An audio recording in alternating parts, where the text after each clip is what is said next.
Ruben and Jill. Eva is our coordinator, Ruben is our policy maker, and Jill is our voluntary coach. And then we have a few job students that are working on different topics like student recruiting for the NVAO, our assurance, accreditation, organization, and all other things. How does student participation work in Flanders? We have a lot of different structures. I think the most important one is the AV, it's the General Assembly bus, and from the AV, if you have to work more on policy stuff, you go to the bureau, and I will go in that more detailedly later. So, the General Assembly is our decision-making body. What do we speak about? Our plan of work, our budget, and so sorts.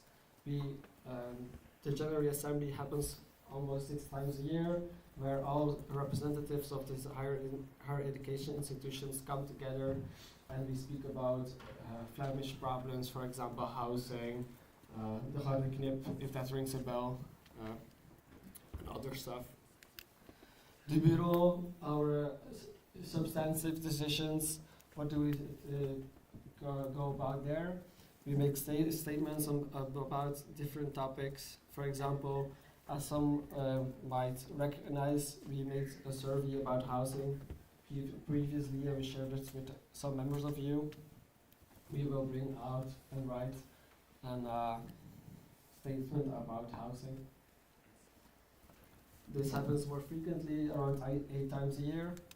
And we have working groups as well. Working groups are organized to bring students together to talk about different topics, and they are organized by rapporteurs. The rapporteurs need to be elected on our bureau, for example, on the budget or workplace learning. Then we have a lot of different external meetings. What do these external meetings mean? These are places where VVS gets a spot around the table to talk about the different things that are discussed. Most, not if all, positions are elected, and then they are needed to be reported back to the bureau. We defend the voice and beliefs of students on the basis of our statements that we have published previously. We have a lot of different partners. The floor is the Flemish Education Council, the Council of Applied Arts and Sciences, just Flanders as a whole, the Inter-University Council, the Dutch Flemish Accreditation Organization, and many others. We also sometimes work together with our French friends on the other side of the country, the Fédération Étudiants Francophones. As some of you might know, the Flemish and French-speaking higher education is completely different, because this is just how Belgium works. That's why it is most of the time not really relevant to work together, but for example on mobility, as it is a federal thing, it might be interesting to work together. Then some recent successes I wanted to show to you. We have made it possible that there is a Flemish annual-wide research questionnaire on student well-being. We have made a lobby for a decree about transgressive behavior.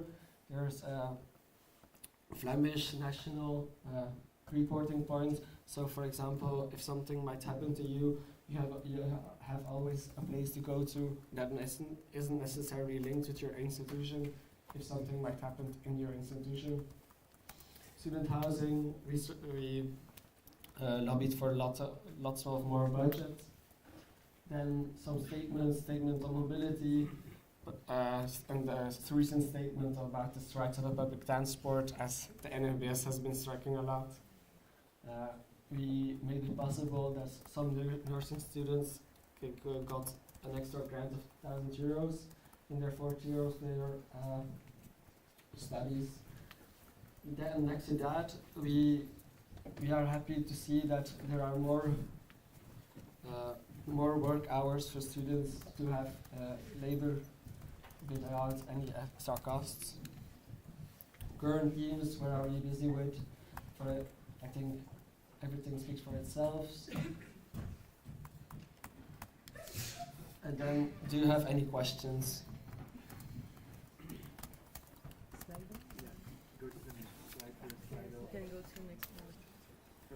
Hello, do you have any questions? I will be happy to answer.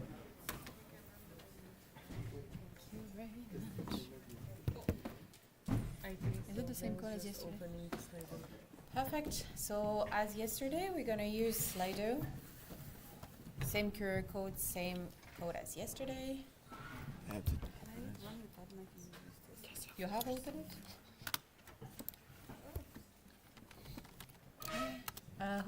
Okay, you're running.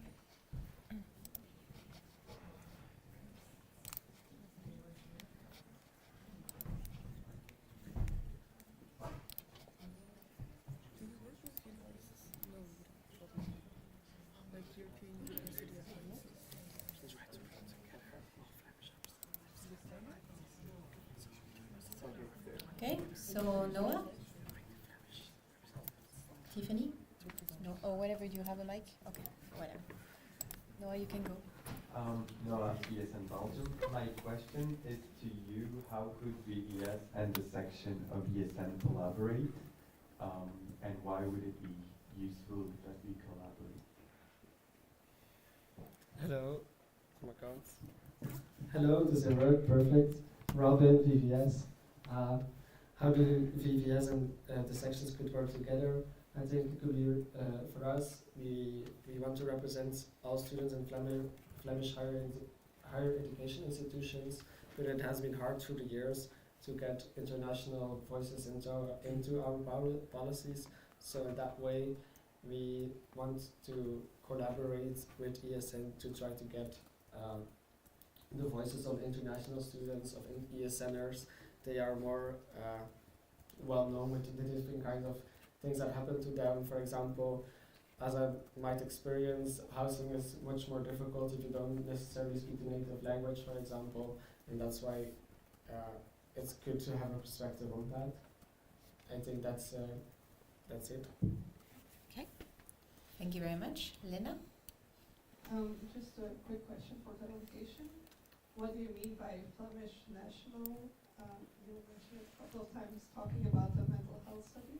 Yes, so as the education policies are spliced in Belgium between the Dutch-speaking community and the French-speaking community, we don't necessarily have the legislation to take service in the French-speaking community, as it might be very useful and might be very relevant, but it's just not our place to ask.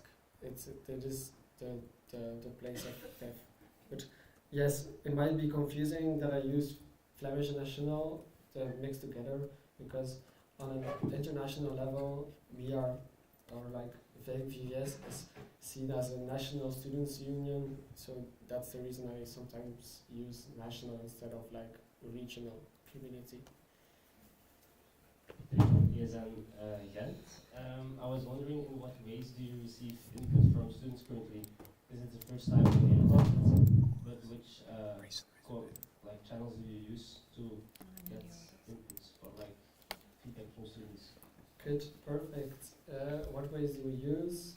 Now we mainly use Google Forms, or we try to ask students' unions if they might share, or they must ask their backgrounds from how they experience these kind of different topics, and then they report back to our general assembly, and then we discuss the different topics. Thank you. Anke?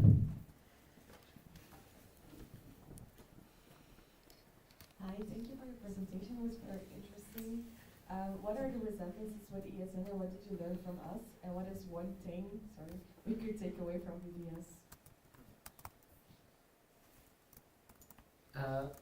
What are really good question. Thank you for that. ESN and VVS. I think in some ways we are kind of the same organization, but just for other students or another group of students. That's very interesting to me. I think what was very inspiring to me that although we work in a very similar way, it's sometimes so different. I think I love the efficiency of time, like 5 minutes, this, that. That's very nice. I like that a lot. And what could ESN take away from BVS? Good question. I don't know.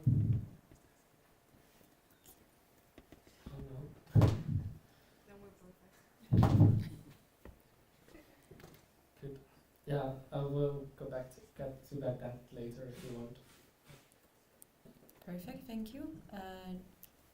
Giquardo, I'm sorry if I misspell your name. Giquardo is in Leonardo. I saw like the budget for the student housing, but how is this actually being used, this budget? Hi, Robin, VVS. Yes, very good question. It's used in many different ways. For example, building more accessible housing, giving more grants for students that need grants that in the past didn't necessarily have the opportunity to receive grants.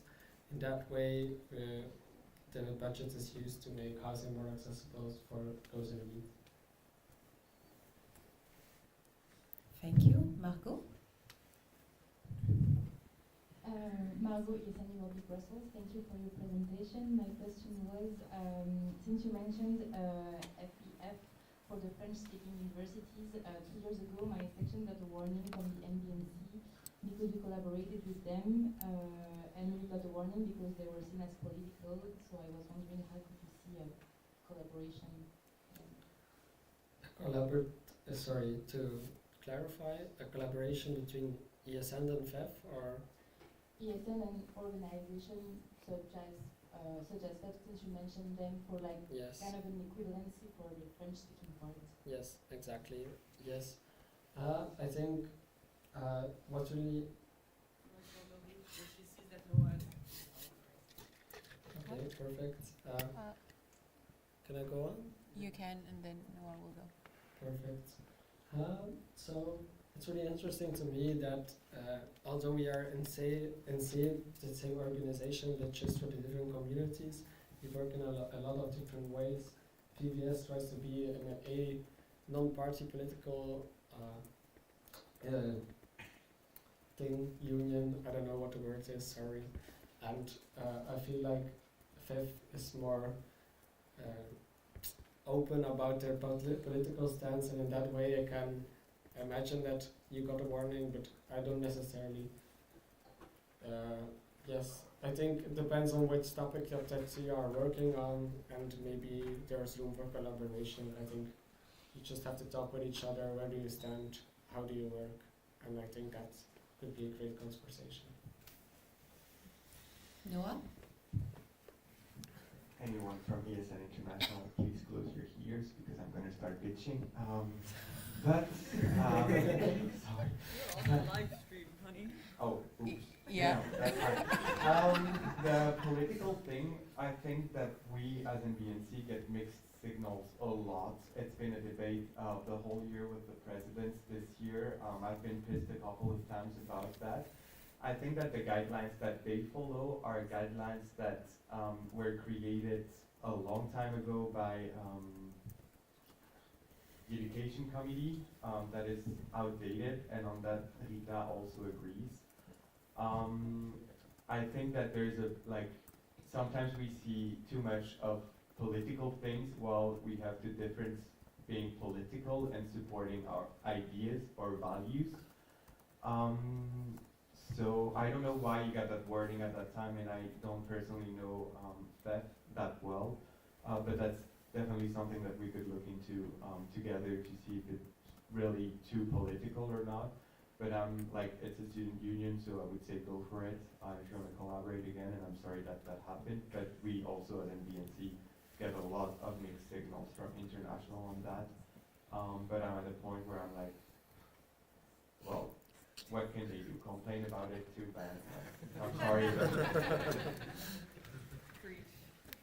Perfect. Before moving to the next question, I would like to propose closing the speakers list. Does anyone oppose? Perfect. So the speakers list is closed. Camille? Hi Robin, good morning. Thank you very much for your presentation. I'm very happy to see a collaboration with Students Union getting to it. You're here in our General Assembly, like NP. Do you see do you sometimes invite externals, like ESNers, to come to your community meeting? Hello, Camille. Great question. We don't have necessarily in the past, but as we are doing some restructural things in the future, I might look at the possibility to have like an external entity to be able to, for ESN or someone from ESN to join our general assemblies to have their say about the students they represent in our policies. Cool, like a contact for education officer. Jasper? Jasper is an Anderson. Hi Rowan. First of all, apologies for running a little bit late.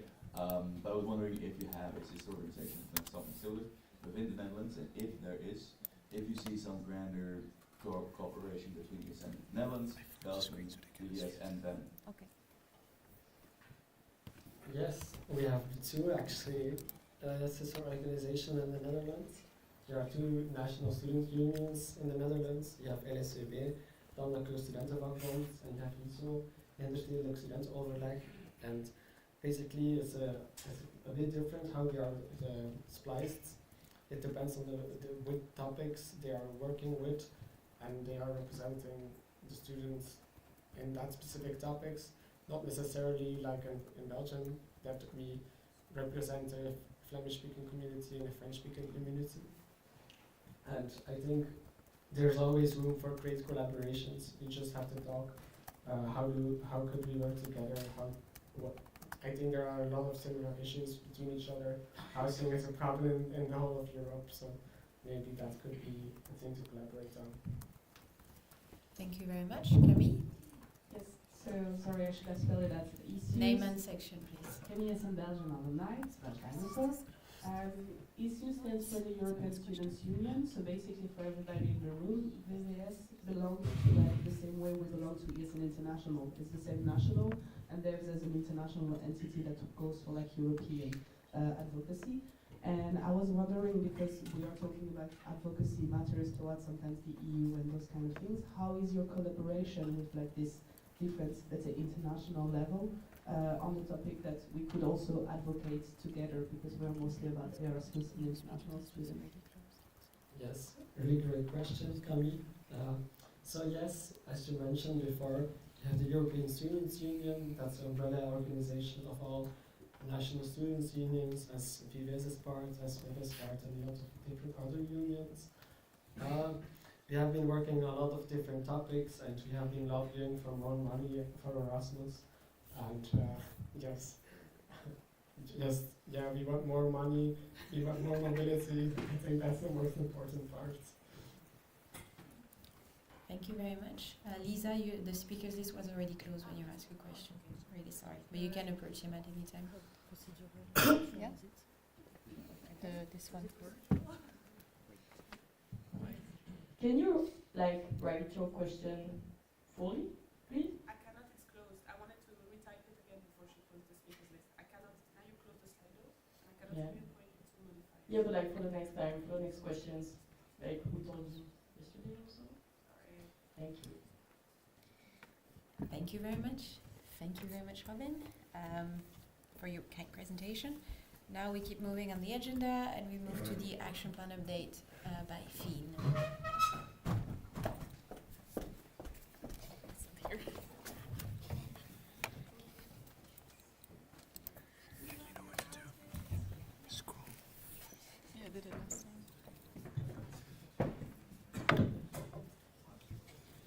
Once again, presenting without slides.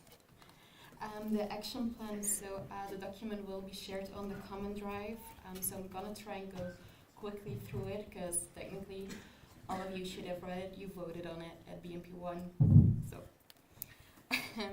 So It's just some small updates compared to BNP-II, because you will notice some are continuous tasks and some will switch to... Slow freeze. Give me a second. Thanks. And some will switch to done very soon. So while scrolling, we have the color codes for our work in progress, done, and everything. But I'm not gonna stand still with every single part. So organizational, which is mostly compliance with Belgian law. Most is done. We have one that's still work in progress, and two that are still to do. Most, I think. Then for the committees and bodies, you can also see that it's almost done. We have 1, 2, 3, 4, 5 more than I thought that are still work in progress, but we're working on them. And as I said last time, we're a very small team this year on a maybe big action plan. We might have overestimated, but in general, I think we made a very good progress compared to last time already. And that's been saying it towards other MBNC members. Wait, have I scrolled to HR already? Because I said I'm not gonna cover everything because we will, oh, this was HR. But in HR most is done, or work in progress or continuous tasks, like Anke's one or months. I'm on schedule. She's very much on schedule. But then, wait, I lost. Okay, event management, well, that's basically still the same as last time, since we don't have an event manager anymore. And it was too busy, as I mentioned last time, to add those tasks to anyone else's task lists that we have already. But as you see, there were 2 green back then, so yay. And then live streaming the national platforms. After this one, it turns green. Education and advocacy, yeah, I have some notes.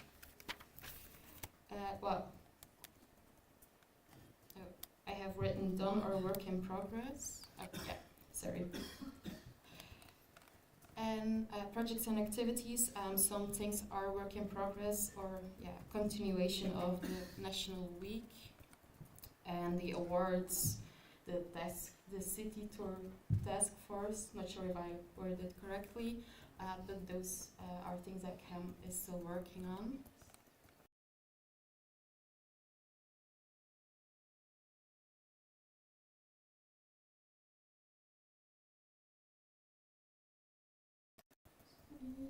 Finance and partnerships.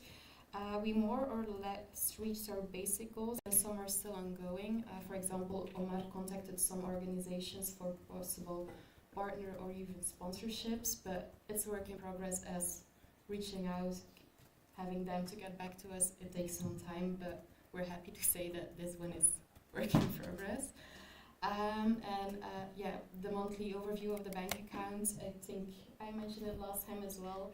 Given that we're 3 people working on it, we check each other a lot, but we sometimes forget to update the others, even though it is on our shared drive always. I think once Anke does assist, we put it on there so it's available, but we don't necessarily take a moment during the meetings to go into depth on that one. But we can always say, like, it's looking good, and I think that's the most important one on that one. And then,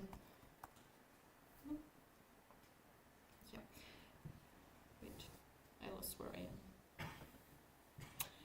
Communication and IT most is, well, it's a combination of things that are done. The one that is stuck is on the people. We managed to keep a Google Calendar that is up to date. I know that someone is targeting someone specifically but we try.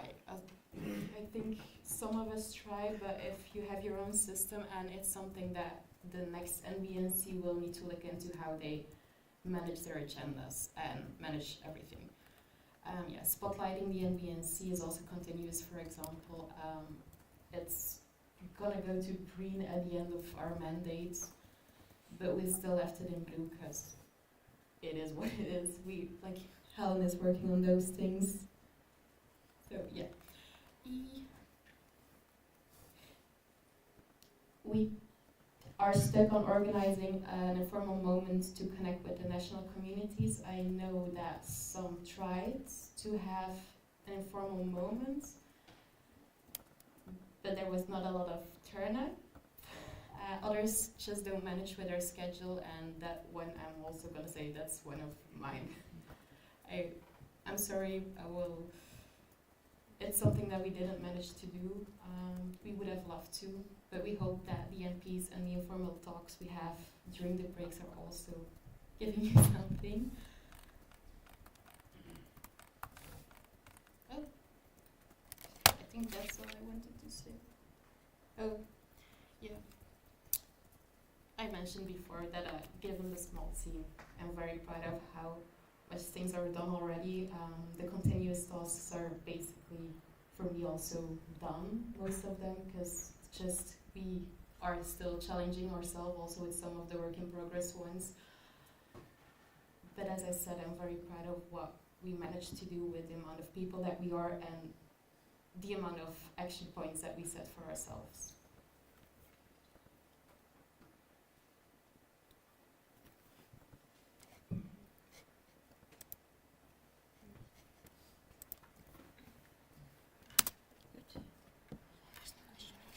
There is a question round. Just you know, I decided. Yeah, just put the. Okay. So now we move to the question round related to the action plan update. Same Slido, same code again. Escape.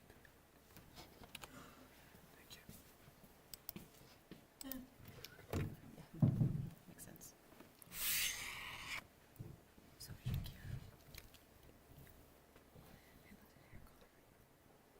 It's a real good hair color on you. Thanks very much. Is there anyone typing a question at the moment? Okay, give you a couple of seconds to think of it. It's also Sunday morning.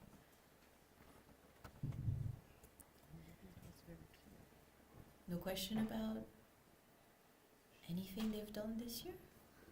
We had many questions last time. This is part of the game. Are you bored of us?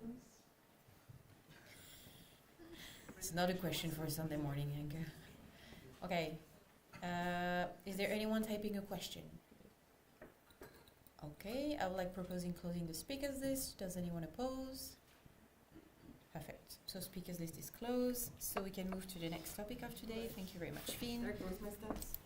Which is the amendment to the SOS by Noah.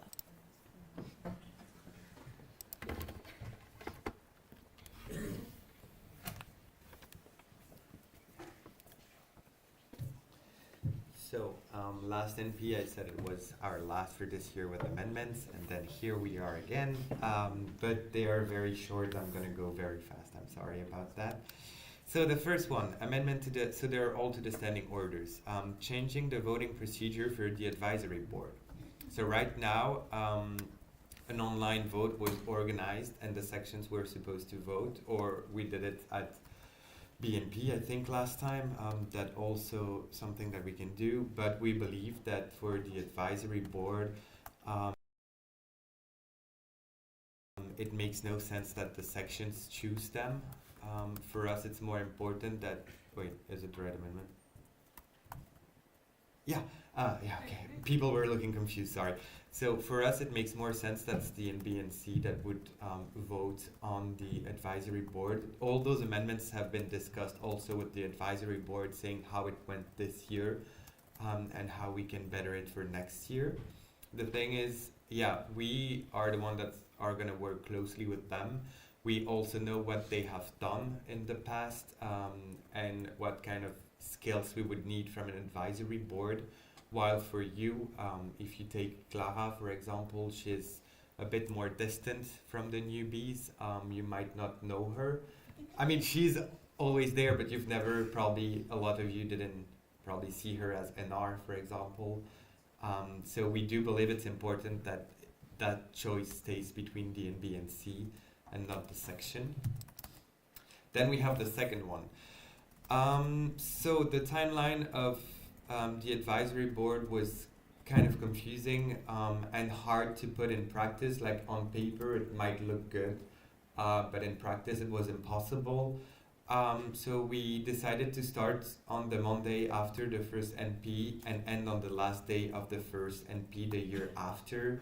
Why? Because right now it was kind of following the NBNC mandate, but when you get into your mandate and then you have a lot to learn, a lot to do, advisory board elections might not be one of your priorities, sadly. Well, it's super important, and we also think that it's very nice to have the previous advisory board for the transition period. So from August to September, October, I think it's nice that we have them. They've been there already a year, and they can really help the new board. So that's why we want to change the timeline. There was a third one, right? Is it just not in there, or did I?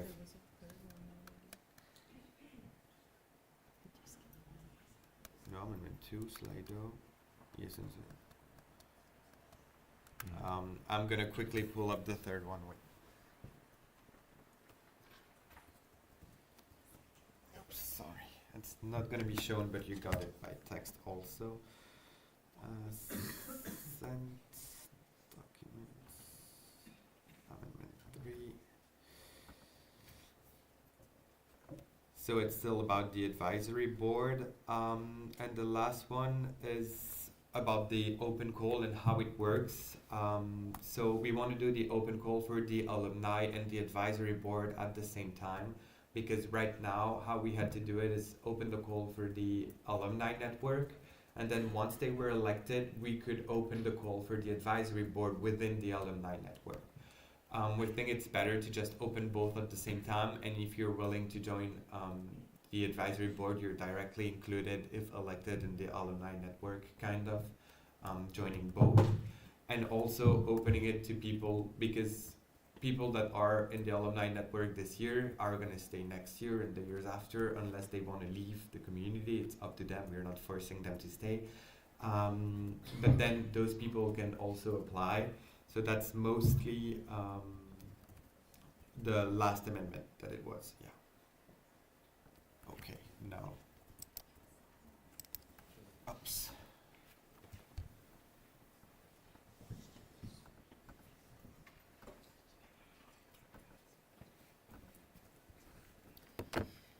Okay, now it is the time for the question round.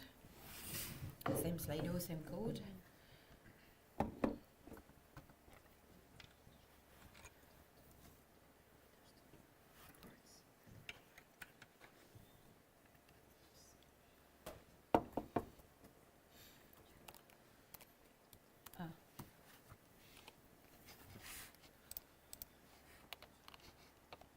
Okay, Margot?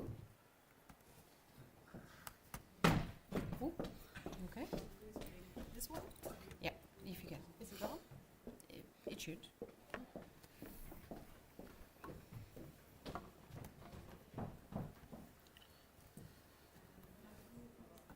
You have to press under. There's a red little button. button under.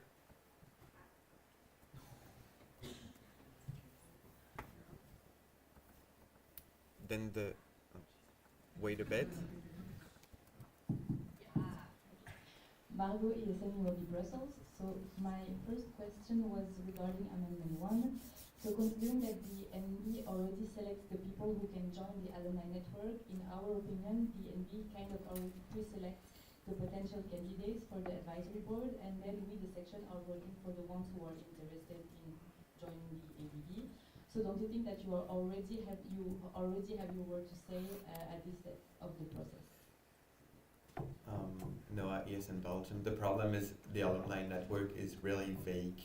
There's a lot of people that can join, people that were never on the national level and so on. So we do let a lot of people because they do have knowledge, but the gap between alumni network and advisory board is kind of huge in terms of workloads. Like this year we've asked some very difficult questions to our advisory board, so that's why we want to make sure that the people that get in are people that we know have the competencies for the hard tasks that BNB and C might have for them.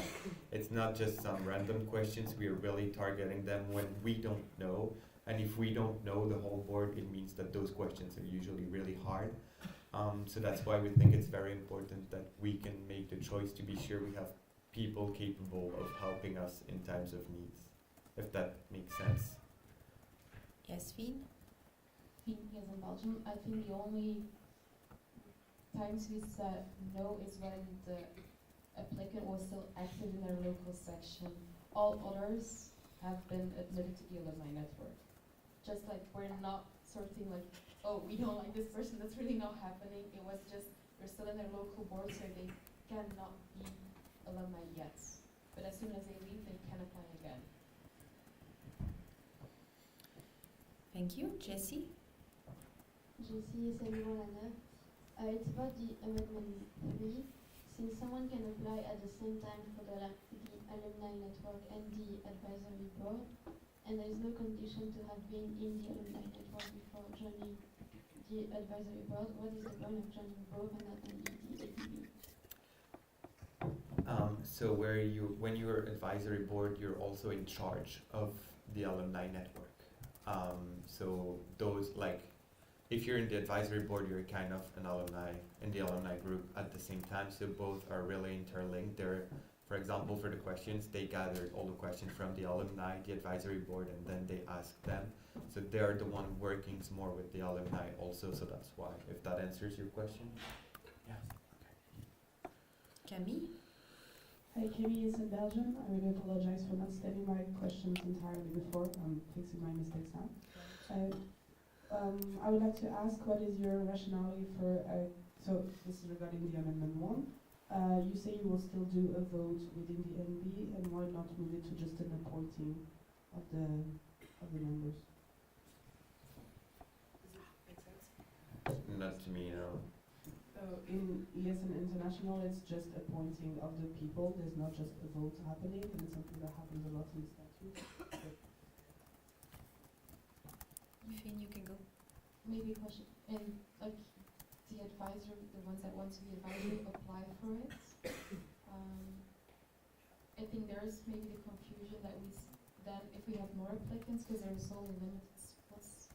There's So 5 maximum. instead of saying your advisor, we are gonna vote on that. I think it's what happened last time with sections voting to have a fair. Clara? I think what you mean is Name and section, sorry, please. Clara, Advisory Board. I think what you mean is why have them elected as they are voting, and why not just appointing them? But when you're appointing someone also on an international level, I'm pretty sure that within the board there's also a vote whether to appoint them or not. And I think that's what they're doing. It's just stated differently, because there will not be an election. It is an appointed position instead of an elected position. But in order to appoint someone, they have to agree within the board, and that's why they would do an internal vote. Thank you. Before moving to the next question, I would like proposing closing the speakers list. Does anyone oppose? No. Perfect. Please try to go fast with your questions because you're already ahead of schedule. Thank you. And we move to Margot. Margot, ESN Belgium.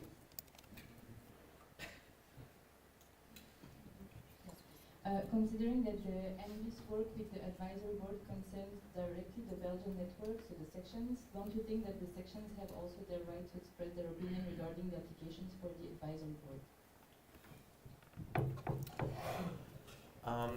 No, ESN Belgium. The fact is, you also elect us because you trust us. So I believe that you could trust us in choosing the advisory board, and I understand that like we're taking some kind of power, if I can say it like that, from you. But I do think that it's very important for us to be able to choose them, because right now we only had 3 candidates. But if we have more, we have to make sure they're candidates with good capacity to help us. And we are also like not disclosing any real private information from the sections unless it's very necessary and very urgent. What? And allowed by the section. Yeah, and allowed by the sections. If we contact the advisory board, we always ask the sections. So it's more like, yeah, I do think it's important for us to be able, just because the topics we bring are not normal topics, they're very hard, and we need to be sure they're competent. So that's why we feel like we are more appropriate to choose them, because we have a better knowledge of maybe their capacity, but also what we need and what we are looking for. But yeah, I do understand. Robin, but before, can you please try to structure your questions, because all the city is really we're really confused about all your questions when you put P3, QA, A1, and then we have a lot of things, and it's really hard for me to help. Clarisse taking notes at the moment, so please try to. Yes, Margot.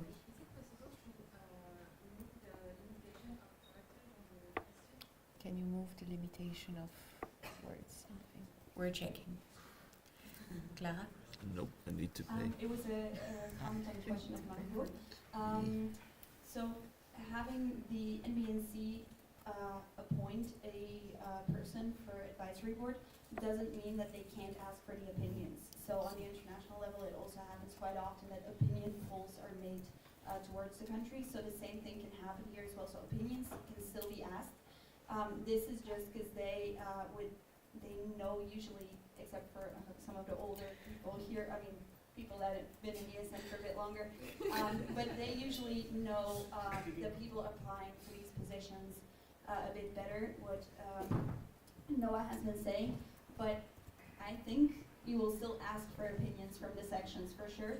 This would just make the process a bit faster, because you don't have to wait for all the sections to do an official vote, because having an advisory board, especially from the beginning, is very important for the NBNC.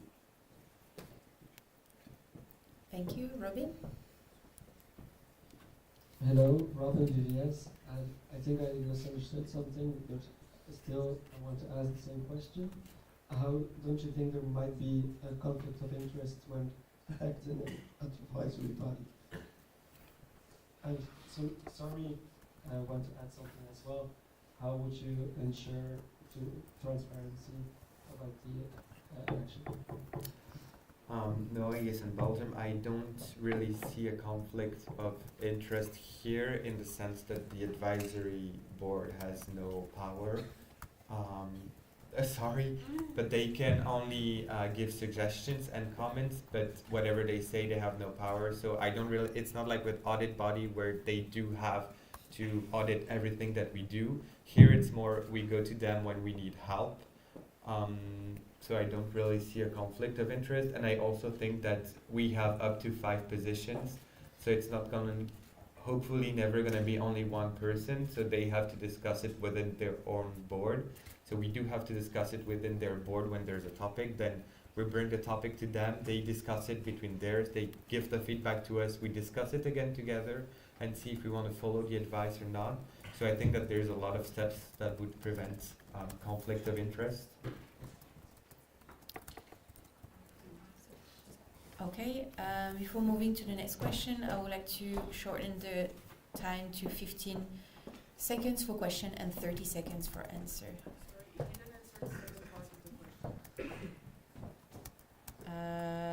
Wilhelm, did you have a comment on that, or no? So Camille, you can go, but you have 30 seconds. You didn't answer about transparency about Robin's question. Oh. Transparency. So how could we be transparent towards the section? Well, the problem is whatever we go to the advisory board about, for example, the last one, we were totally transparent about their advice and why we did not follow them. But sometimes when it concerns the state of a section or something bigger, we might not be able to be as transparent to everyone, of course. But whenever we can, and we're not hurting the sections by doing it, we are making sure that we explain every decision that we make and that the advisory board makes to the section. That's always been the case with ESN Belgium. I think we've mostly always been a transparent NO, mostly on the journey, but yeah. Thank you. Before moving to the next questions, I would like to propose closing the speakers list. Does anyone oppose? Perfect. So the speakers list is closed. Margot, you can go. Margot, ESN Belgium. Would it be possible to have maybe a decision composed of 50% of the section's opinion and then maybe 50% of the MD's opinion to make it more? Honestly, no, I guess in Belgium. Oh, is there a problem? No? Okay. In my opinion, that would take a lot of time. And the thing is, as Clara said, we also want to fasten the process because the moment that the advisory board is the most important is really at the beginning of the year when there's a new board elected. So after NP1, like they're always important, but I think that here at the beginning of the year, we really missed that advisory board that was there. So whenever I had a big problem, I went to Laurie. But I think that it would just take too much time, but we will of course ask your opinion before BNP1 to all DNOs to see what you think. But having a decision 50-50 would be too complicated in my opinion. Thank you. Margot again. Margot, ESN Belgium.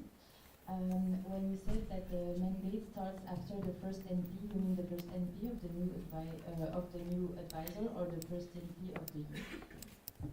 First NP of the year, and when we talk about year, we talk about mandate year, so the one that's usually around September, October. Can I ask another question on the same, like following up his answer? Is it a comment to No that? other question. A follow-up question on that. It depends. Just ask and I will let you know. Since the mandate starts after the first NP of the year, does it mean that we can't have spontaneous application for the advisory board at other moments of the year, since the article doesn't provide a clarification on that topic?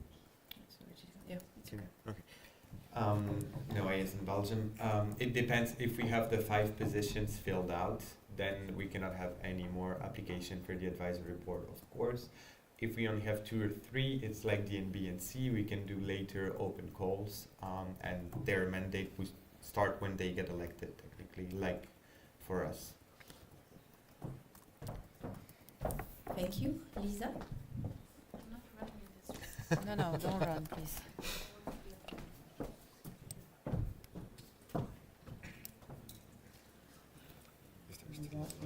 Yeah. This is a link to the response you gave to the first answer to UB. So are you saying that you'll prioritize more ex-ND and C members? What about members that might have stayed global but for a while, but they still have a lot of knowledge? We will look at all candidates one by one for sure. If you look at this year, we have Pam that's never been on the national level, but that does have a lot of IT knowledge, for example, and a lot of general knowledge. But I also think that having knowledge from a section and being in the national board and struggling with the national board are 2 very different things. So I do think that like having people that were in an NB and C before is very important still. But I think a combination of both would be the best for me. Thank you. Youssef? Wait. Yeah, Margot, sorry.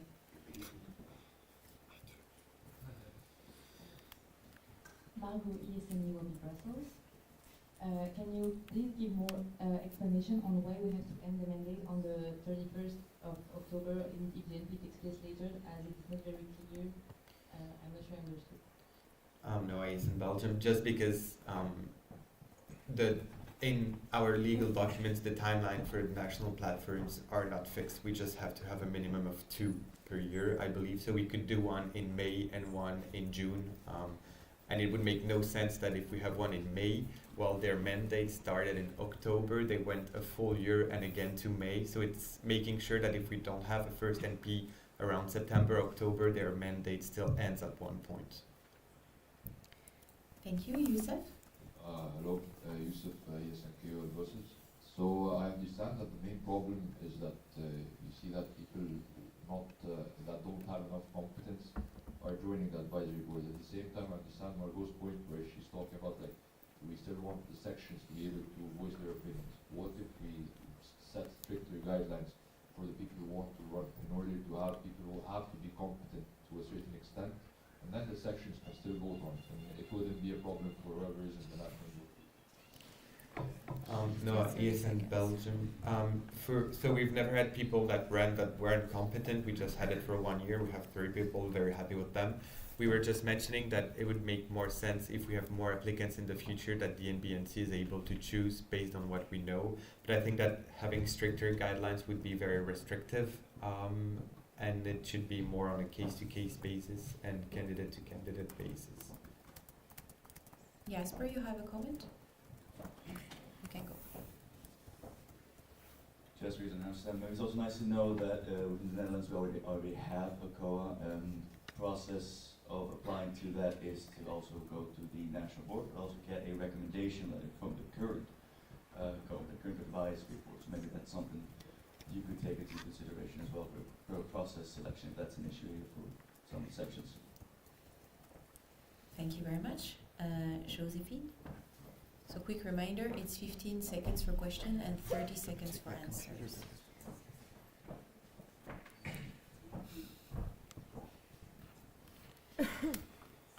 Josephine is in Leuven. So on the amendment 2 of the standing orders, I put a specific article there. It says like the year after. The year after can be very confusing, and during the board meeting our president discovered that actually it should be more mandate year or academic year. Because if you say the year after it means like it's actually technically BNP-2, but BNP-2 is not. I mean, if you have 3 BNPs. Because it says the first NP, so it's National Platform BNP-1, while the one you're talking about is BNP-2. So I don't really see a problem there because it says the first NP of the next year. Yeah, exactly. So if you say the mandate starts on Monday after the first NP and ends on the last day of the first NP the year after. Yeah, because the one you're referring about wouldn't be the first NP, it's BNP-2 in terms of names and how it's written in the statutes and standing orders. Like our first NP is BNP-1, and I think it's about the word year, because you say the year after. I get what you mean, and it's totally correct. But if you're reading it, actually, it should be the academic year or like the mandate year. Okay, yeah. Do you know what she means? Yeah, I think so. Yeah, that's something that would maybe need more clarification. Then thank you for pointing that out. If I understood it correctly. Yeah. Yes, thank you very much. And Marco, you can go. Margot, ESN Brussels. Clarisse, I can send you my text after because I didn't put everything. But it's more of a general comment, so I hope I can get more than 15 seconds. So through the year we faced some situations where an amendment included its own modifications, but also some other modifications that are related to another topic or another amendment. For example, the priority order for the GEA during BNP-III in the task attribution, or here some parts of the Amendment 3 that are including parts of Amendment 1. So to make things easier, I would like to suggest to the NBNC to maybe use the option of the amendment to the amendment a little more often. So with that we can easily position ourselves on an amendment, as sometimes we agree on the announced purpose of the amendment, but not on the additional elements that are not included at first. Or that are depending on the voting of another amendment. I don't know if it was clear. It was very. Oh, sorry. I tried to make. You really deserve a candy for that. For me, it was clear, but. Yeah, for me too. But the thing is, for here we made the 3 amendments very different, so you could vote on any of those without having to vote on the others.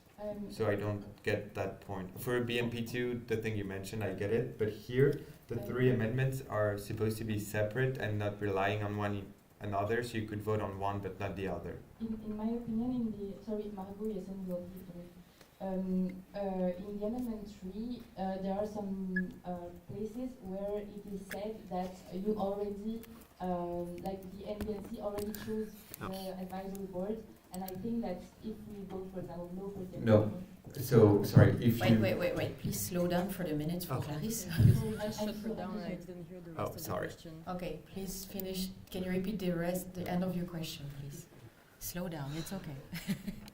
Which question? The original That one, because like since he talked, I didn't hear the rest, like the end. I got the advisory board, and I think that we go for that. Then like the last My part. answer to no. Yeah, like Yeah. the comment. Okay, okay. What I just said right now, not the Yes. original. Yeah, right Yes. now. Sorry. Okay. Basically, from what I understood from the amendment 3 is that you already says that the NB chose the advisory board. So the new procedure that is proposed with the amendment 1. Well, if we vote no for the amendment 1, then amendment 3 is not possible. And if amendment 3 was amendment 1 to amendment 1, it would be easier. It's not that at all. If you vote on Amendment 3 and not on Amendment 1, there is a huge difference. So Amendment 3 is about who can be applying it at what time. And the only changes that we're making are the greens and red ones. So if it's, because we worked on one document at first, so there might be a little mistake when we left Amendment 1 in there, but the only changes that we would bring if you vote on Amendment 3 are the green and red ones. Everything else would stay the same as it is in the statutes or standing orders right now, if that makes sense for you. So if you vote on Amendment 3, you don't vote on Amendment 1. Those are two very different amendments. There might be a little mistake in the gray part, but your Amendment 3 is only really voting on the open call and how it works. So those are three very different amendments. No, I understood the purpose of each amendment, but I can't find anymore where I found it, but it's okay. I mean, it was more like a general comment for like Yeah. the year, You more know. than just specifically to this one. But just to make sure that it's clear for this one, they're three separate and they Yeah. don't interlink at all. Thank you. Thank you very much. It was the way much more longer question round than I thought. So now we will move to the ESN survey and social impact days from Camry.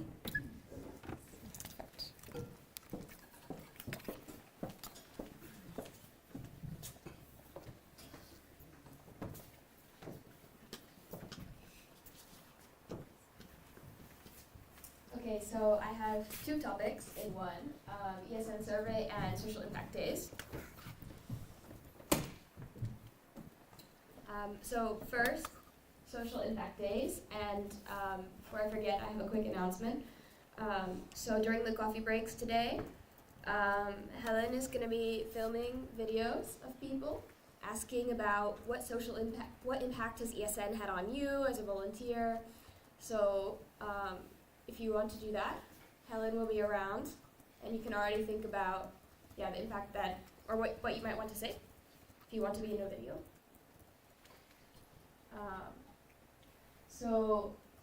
Just shout out real quick, what do you think social impact means, or what does it mean for you? One or two people, a few people. What is an impact? What is, Making Yeah, shout. people feel more included. Okay. Or what is an impactful event? What is a way that ESN has an impact?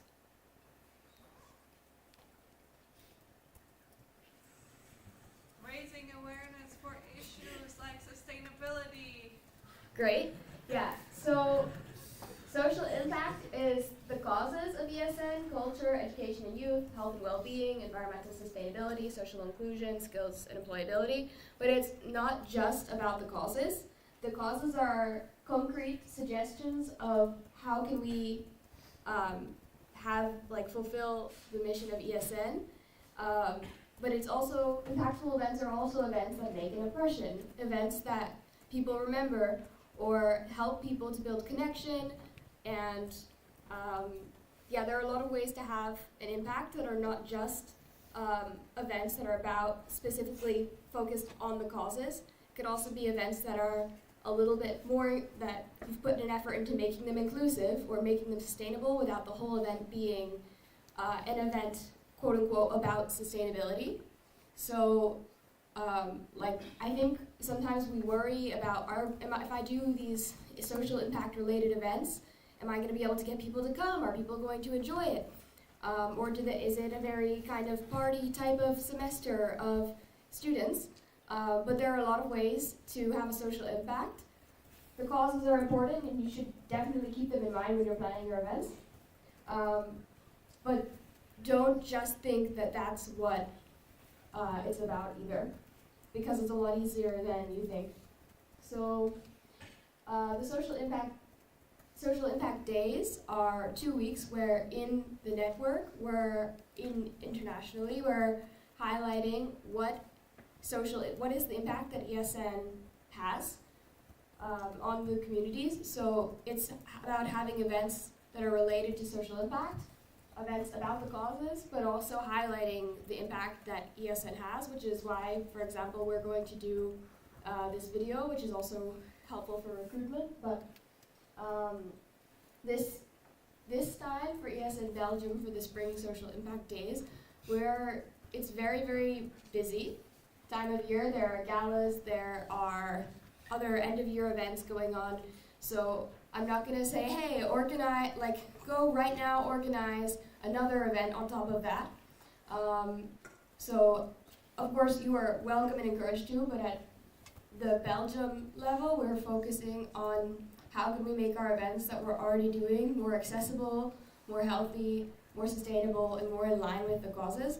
And we're also focusing on promoting the impact that we have without creating new things that we have to do, because we have an impact all year long. And this is also a way that the sections can get involved. So here I sent out an email as well with the links to these things from ESN International. So there is a communications package. There will be also on the Instagram of ESN International an Add Yours sticker on their stories. So if you can find it on the first day on their stories or in the highlight. And it's a good way to get engagement and also promote in line with the social impact days. Any events that you're organizing related to the social impact days or the impact that your section has. And there are other resources on how to make your events more sustainable, healthy, inclusive, and there will also be a section in the Spotlight from ESN International where they have one section for each cause, like they did in the fall, not just one section in the Spotlight for the month. So if you want to be considered for that, just make sure that your description in activities, register the activity, and then make sure that your description is very detailed, and they specifically said please don't use Gen AI to write the description. They want, if for the Spotlight activities, they want it to be or you can use it to correct, but they want to feel like the human quality of the writing. And use pictures if you have them. So that's it on social impact days. For the ESN survey, I talked a little bit about this yesterday, but we're about to start. Oh, sorry, I forgot to say, but the dates specifically for the social impact days are May 5th to 18th. So they start Monday and they go for 2 weeks. So if you have anything that you're organizing, there's BNG, which is during that time, that's the national level, but there are galas in there, other events, then think about how you can get them to be involved if you don't have time to organize something else. So, ESN survey. So, at the last BNP, Simone talked about ESN survey edition 15. And now edition 16 is about to start. We're going to start collecting data, we're starting to collect data May 12th until the end of July. So ESN survey is a biannual survey on the experiences and perspectives of local and international students.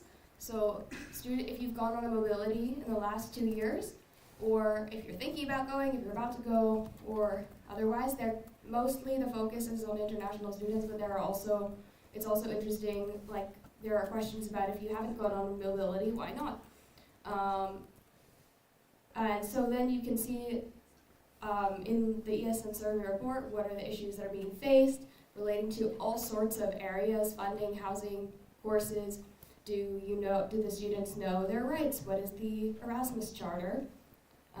Things like that. And it helps to, also support, but it helps then ESN International to push for more, to orient what their advocacy activities are, and then they use this data when lobbying for example, Green Erasmus. It was super important for them to get the Interrail pass. We have there's an Interrail pass that started a year ago for Erasmus Plus, and having the data that they collected for the Green Erasmus project, but also from comparing that with the last ESN survey, really helped them to be able to show the importance of, okay, students want to be able to afford to travel sustainably. Like they want to do that, but they can't, it's too expensive. And that's how they were able to partially get, create this pass and get funding to create this pass. So, and change the funding of Erasmus, like the Green Mobility Scholarship. So it's really, it's very helpful. And it also, here's what the data could look like, for example. I know you can find the whole report on ESN's website, but just to illustrate, like this is the type of question that gets asked, and then ESN International, in their report, they compile all of the responses into these beautiful charts. So this is about the interactions that exchange students have with different groups. And this is from the international level, from across all of the countries. So you can see that international students had lots of contact with other international students from foreign countries, but they had less contact with members of the local community. How is that useful? Because then maybe ESN for sections, if you see this type of thing happening with the country data, maybe that's something that you can work towards, is creating more opportunities for members of the local community and for international students to have contact with each other. So for ESN Belgium, we're contributing to the work of ESN International by collecting survey data, but we also get access to the data for Belgium if we meet the data collection targets, which we don't have yet for this edition. It will be sent out soon, but last time it was 500, 600, there's targets for local and international, like incoming and outgoing students. So we can get the actual data on a section level and or a city level and on a national level. And then the sections and ESN Belgium can use this to identify what are the problems that we're having, what are the problems that exchange students are having, and also to legitimize ourselves when we're negotiating with our HEIs. But important to note that if we get this and we can send the data down, it's only in the form of this kind of analysis that we can share, not the actual data. How can your section promote ESN survey? So there's a communications package coming soon. Okay, yeah. And in your group chats or at events, for example, you can make it fun, print out a QR code, have a little spin the wheel to win a prize if you have extra merch or resources that you can use that for. Or you can ask your IRO, your faculty, contacts that you have at your HEI directly. Okay, thank you.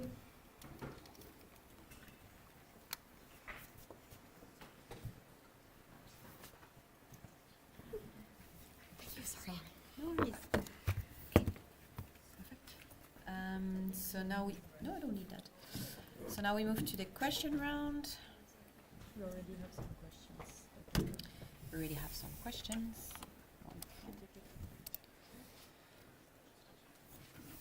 Okay. Jasper? No, it's the previous one, I think. Yeah.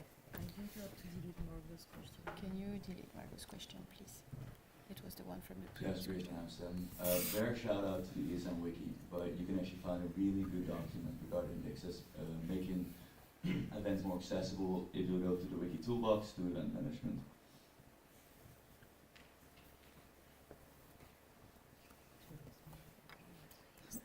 Yeah. Great point. So there's so much on the wiki about event management tools. They're also in the email that I sent out. I sent out some of them directly so you don't have to look through the wiki if you don't know how to navigate the international one. So check your email and check the wiki. Thank you. Camille? Camille, ESN Belgium alumni. Thank you very much for the presentation. And just putting a question a little bit so you can have a little bit more time to do this, but maybe how can my section get IDs to maybe have a more active role in the social impact days, maybe from other countries, for example? So thank you. So one of the ways that you can get inspiration is by looking on activities esn.org, and you can sort by cause. What you can also do is they have created an event idea randomizer, which is in the email that I sent with the all the resources, and you can it's kind of a tool where you can like give a number and it'll give you a random event idea that's happened from another country or in the past, and then the section in the spotlight or all from the previous social impact days also have lots of cool ideas. Thank you very much. Is there anyone else having a question at the moment? Perfect, so I wait for your questions.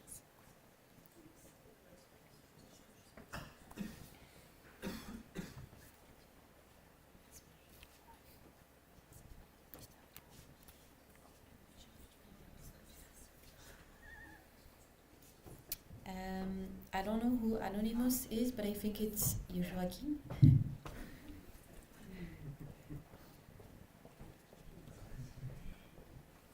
Do not forget name and section, please. Joachim, ESN Belgium. Is there a kind of like promotion package for the ESN survey? And also, I'm just thinking out loud. If there is one, or if you're working on one, it would be super nice to share what you said about the funding and the sustainability thing to show to the student that actually they're filling the survey matters and has real impact on the Erasmus program. Thank you for your question. So there will be a promotion package from ESN International. They're creating it now. I heard from the survey team that by May 12th, also by the time that they send out the collection, but it will be soon. So then that will have all of the tools that you need to promote it. And yeah, it's a good idea to also share with students exactly why it matters if they fill out the survey with concrete examples. Thank you. Jasper? Sorry. Yeah, but Noah as well. Okay, Noah and then Helen. I was just going to say, from the updates that we got from Rita, they're a bit late on the promotion materials for the ESN survey, but they're trying to get it done soon. But I think that Lina was on holiday also, so she's working on that as soon as she gets back. But it's supposed to arrive pretty soon. Yeah, my comment was also just to say that in general, those kind of promotional packages are quite late. So if you prepare your comms managers already, then they're aware that they have to, that it's coming. Yeah. Okay, before moving to the next question, I would like proposing closing the speakers list. Does anyone oppose? Okay, so the speakers list remains open. Jasper, you can go. Jasper, you can answer. There's already freely touched upon in the presentation, but you have to rush through it. But I really want to emphasize how important it is to get your IROs involved in this too, and to also sell it to them as something that they would really need as well.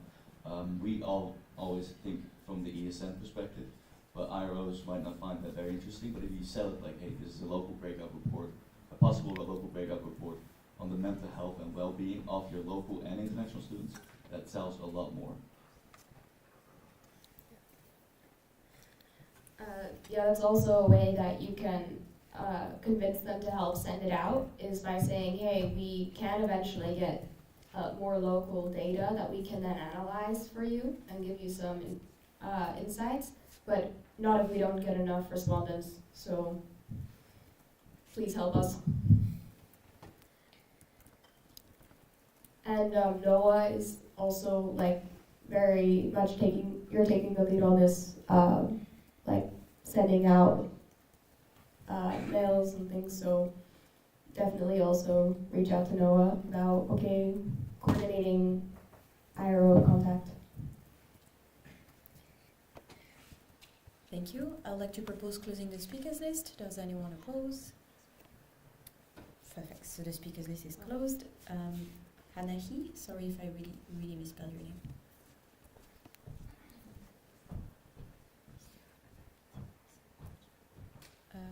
Kaira.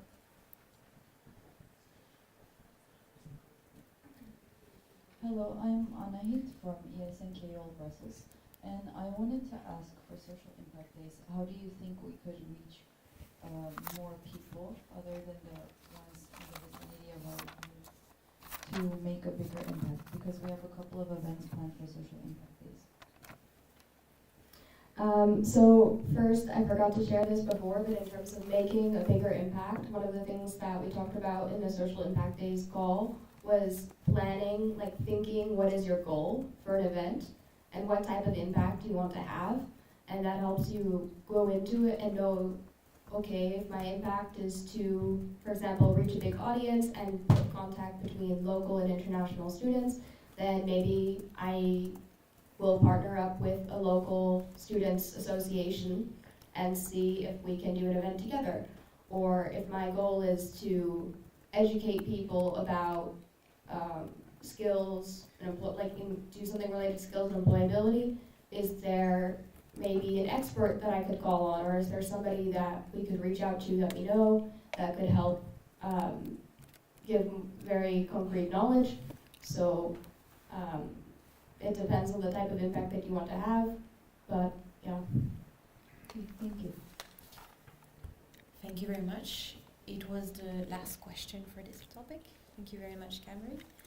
So now we move to the coffee break. Is there any OC announcement? Yes. Can I add one sentence? Yeah, okay. She has one last sentence and then, sorry about that. Really sorry. Sorry, I forgot. One more thing is communicate about your safety team and about the safety of the event as well, is in terms of making an impact. Okay, thank you. Thank you, Sam. OC, you can go. Hello? Oh, sorry, procedure, yeah? On the agenda, the next point is the International Updates League. If there's guests not welcome there, so should we just say that? I asked Tiffany, so you're welcome for the beginning, but then we will go to the end of the part. I will ask you to leave the room. Good. You can go. Okay, hello everybody. Coffee break downstairs where it was before. I just want also to let you know that there are sugar cubes out there for those who haven't noticed yet. When you enter the media forum, they're gonna be on your left. There's QR code for one of them with a note on it, so you can find it there. We're gonna provide more paper if needed. And also, please sign the attendance sheet. It's before the entrance to the media forum. If you need help, one of the volunteers is gonna just be standing there next to you to help you out. Thank you. And please come back at 11. Thank you very much. Just for the international guest, quick comments. You don't have to come back if you don't want to, but you can. The thing is, for the question round, we are going to be removing you because we're going to discuss our votes at the GA. That's why.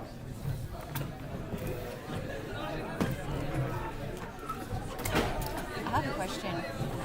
Tu sais, genre des fois quand tu projettes un QR code et après tu sais t'as tous les opinions des gens qui se projettent et t'as Impact, ce genre de choses qu'ils écrivent. C'est quoi le nom de ce site? Menti, c'est pas ça. Menti, il y en a un autre, tu sais, où ça s'affiche en gros et plus les gens mettent et plus ça grossit. Oui. C'est quoi le nom de ce site? Glen et Uncle, ça, parce qu'on en a parlé il y a vraiment pas longtemps. Parce que faut que je le fasse.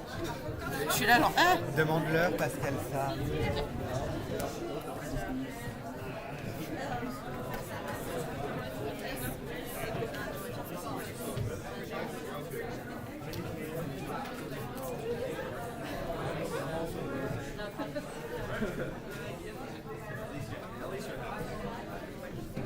Je pense que amendement en français. C'est ma critique, j'essaie de mettre. Hi, I have a question.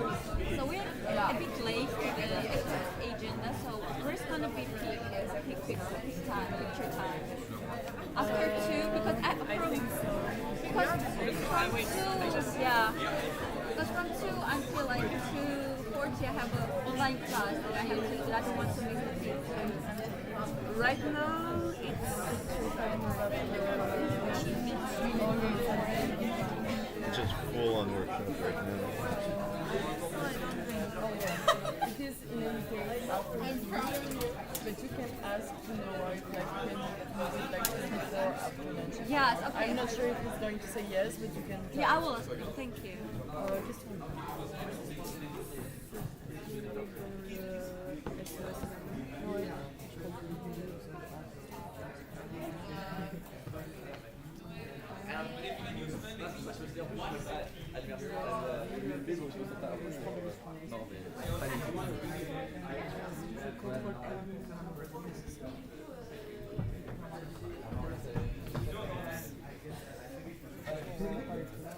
Quoi?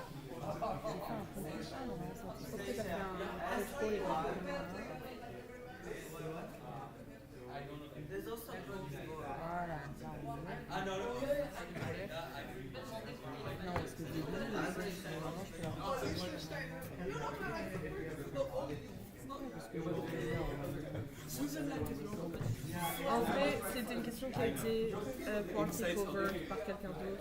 C'est pour ça que je l'ai bougé. Et du coup, j'ai pas reposé la question parce que Laurie, elle avait l'air de pas être avec la journée de temps déjà. Mais ouais. But I'm glad that you actually C'est pas la fin. But it was like those 5-minute questions, and then it was like 20 minutes. I was But like, it's always damn. these small things because also like in the practice, sometimes you read like that was like the action plan that I wanted to make. There is one that says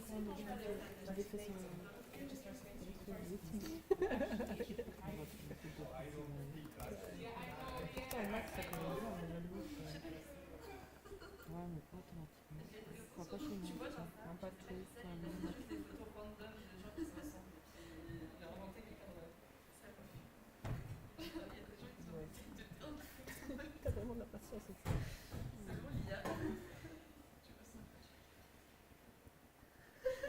Je pense que j'ai un peu mieux.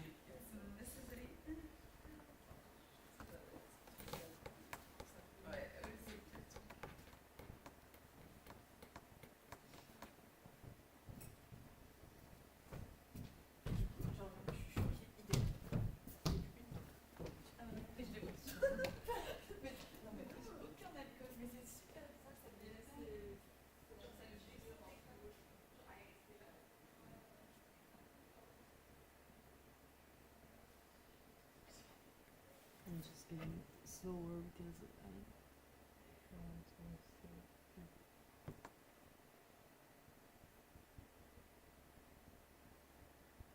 parce que là où t'as marre avec le contrôleur et tout ça.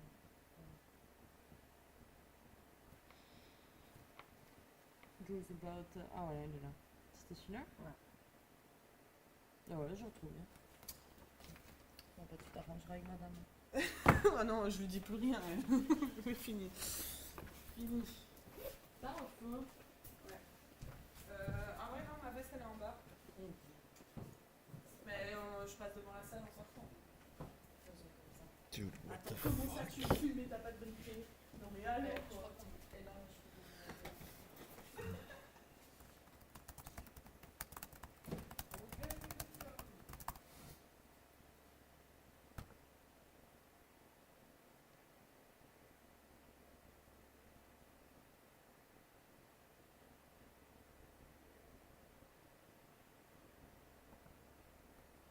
No, really, what the fuck is going on?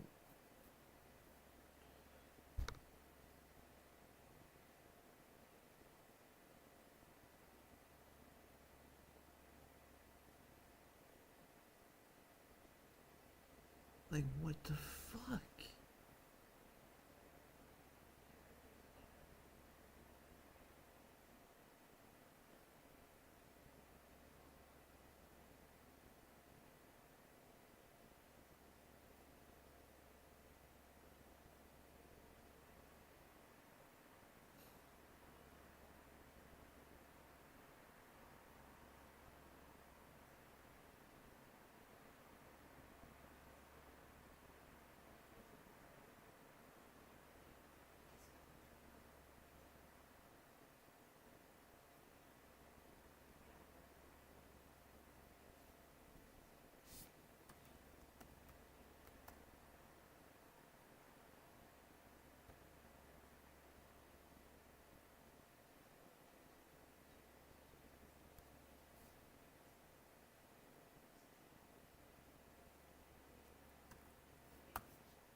So fuck.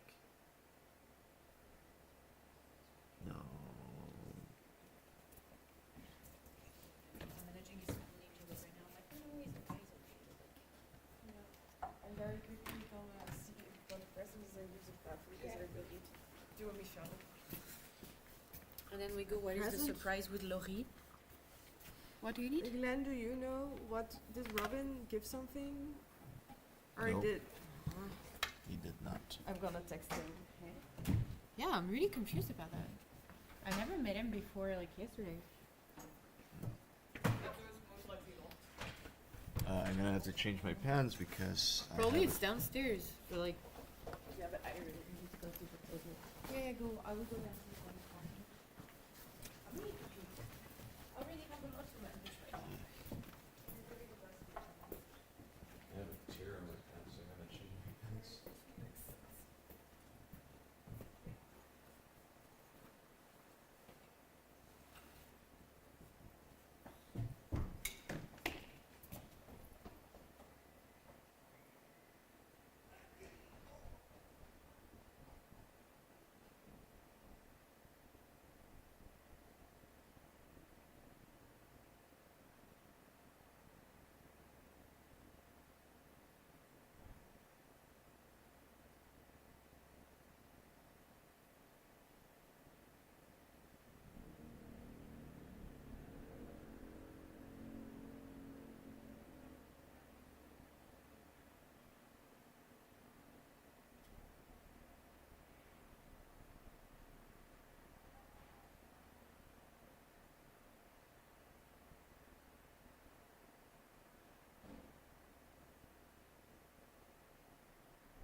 Especially for you.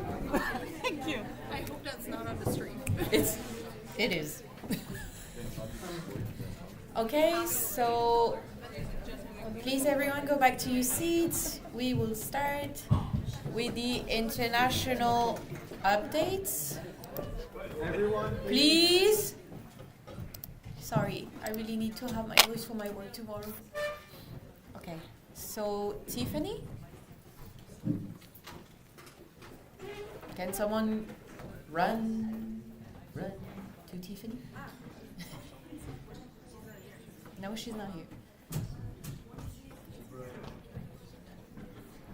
So the international guests, I guess you can stay for the beginning, and then when they will go to the voting of ESN Belgium, nothing happened, you will have to leave.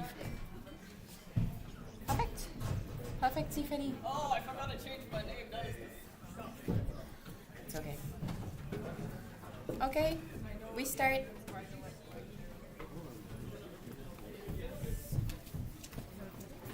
Perfect. You have 15 minutes. Yes. Hey, they won't should be open up. So, international updates. The most recent things are GA results that are coming in. Other than that, we have a little slight more updates afterwards. First, I decided to not make this one fancy because it's all the documentation, but pretty much everything got approved aside from the amendments from ESN Germany, which lost by 5% of the approval because it needed a 2/3 majority. I will go into the different results a little bit after if you would like me to go into it. In terms of what we're voting for, since we have international guests that are currently here, during the question rounds, if you would like to know the exact things that we voted for and the changes, if you did not read the documents from when I shared it when I was at the GA, we can go into that then. Okay? And international guests will be asked to leave during the question round, so then more discussions and questions can happen. Just to let you know. So then, JCT, we have a full audit commission for next mandate, made up of Eli Ahmed and Andrea, and then for Wi-Fi, about 66% for the two candidates. I will go into it a little bit more later. And then also our beautiful Axel from ESN Switzerland is the JCT administrator. So now there's two JCT positions missing, and hopefully in the next GA we will be able to fill them. Otherwise, I feel bad for Axel. Then IB elect. Yesterday you got to meet our new ESN International President, Simone. Then we have Kaya, Anya, and Rui who are getting into their second mandate. Unfortunately for communication manager, the final vote was none of the above. So we'll see during the next EGA if someone applies for the position again. And then for WPA, we have Marco from ESN Italy as well. Now drum roll, please. For EGM, we will be in this. So yeah. Then aside from that, that's EGM split, which you can look forward to in 2026 in April, as it always is in April. Then other updates we have the ESN International Support Structure open call that is currently ongoing until the 15th of May. And then we also have the ESN International open call for the arbitration board, which currently has no candidates, IB for communication manager, and JCT for main chair and secretary. That one I did not remember to check the dates for the open call, but you can always check in your emails. Whoa. And that's about it. If you want any other updates, you can always ask your LRs because I keep them updated, and also presidents in the chat when there is actual updates. So with that. So is it now that you do the Belgian thing or after the question round? Like, do you do like to ask international guests to leave now, or do you do it? Okay. International guests, it was lovely to see you for this 10 intense minutes. I will kindly ask you to leave the room so that ESN Belgium can talk about their voting. Where's the next GA then? Hmm? Where's the next GA? Prague. Have fun, enjoy a bit of sun. Not really There is sunny. that? We have sun today? There's yeah, really at the back, like there. Really, really at the back. Can't find it. Perfect. I think we're good. Yes. Do you see an imposter next to you? If you do, poke them out. No, I think they all left. Since it's gonna be a private thing, we're gonna do hand raising. So if you want me to go through the results of what outvotes we're gonna see. Is the stream cut? No. Okay, just 1 minute. Glen.